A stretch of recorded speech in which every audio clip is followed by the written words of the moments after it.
সিরাতে যাবেন, আল্লাহ তুমি আমার গুনাহগার উম্মতকে বাঁচাও।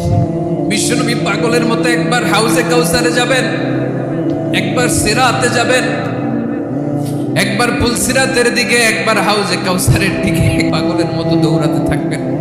তার কোন গুনাহগার উম্মত যাতে জাহান্নামে ঢুকে না যায়, সেদিন কেউ সুপারিশ করতে পারবে না বিশ্বনবী ছাড়া। কিয়ামতের ময়দানে ওই বিভীষিকাময় সময়ে মুসিবতের কালে মানুষগুলো পাগল হয়ে বিশ্বনবীকে খুঁজতে আরম্ভ করবে। সবাই মিলে বিশ্বনবীর কাছে যেয়ে বলবে, ইয়া রাহমাতাল লিল আলামিন, ইয়া খাতামান নবীন, রাহমাতাল লিল আলামিন। দেখেন আমাদের কি অবস্থা, কি কঠিন বিপদে আমরা আছি, দাঁড়াতে পারি না, সূর্যের আলোতে ঘেমে হয়রান। আজকে কেউ সুপারিশ করতে পারবে না। সব নবীরা অপারগতা স্বীকার করেছে, তারা বলেছে আপনি ছাড়া কেউ নাকি আল্লাহর সামনে দাঁড়াতে পারবেন না, আপনি একটু সুপারিশ করেন। বিশ্বনবী বলবেন, আসো আসো, আজকের দিনে আমি ছাড়া আল্লাহর সামনে কেউ দাঁড়াতে পারবে না। বিশ্বনবী মাকামে মাহমুদে যে আল্লাহু আকবার বলে সিজদায় লুটিয়ে পড়বেন, আল্লাহ রাব্বুল আলামিন বিশ্বনবীকে এমন কিছু চমৎকার শব্দ শিখাবেন, ওই শব্দগুলো দিয়ে আল্লাহর প্রশংসা করে বিশ্বনবী কাঁদতে আরম্ভ করবেন।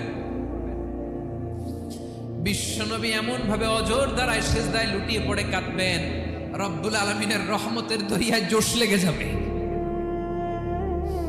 রব্বুল আলামিন এই দৃশ্য থেকে সহ্য করতে পারবেন না। রব্বুল আলামিন বলবেন, ইয়া মুহাম্মদ ইরফা রাসাক, ও নবী আপনি মাথা তোলেন, মাথা তোলেন, আপনার কান্না আমি সহ্য করতে পারি না। নবী আপনি মাথা তোলেন, সাল তুতা, আজকে আপনি যা চাবেন তাই দেব।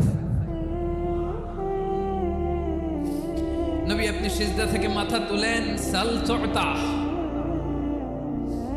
যা চাবেন তাই দেব।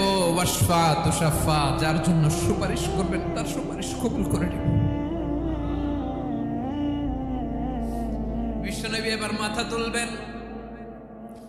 যে বিভীষিকাময় সময়ে প্রত্যেক নবী বলেছেন আমি পারবো না, প্রত্যেক নবী বলেছেন নফসি নফসি, আমার কি হবে আমি জানি না, আল্লাহ আমারে বাঁচাও।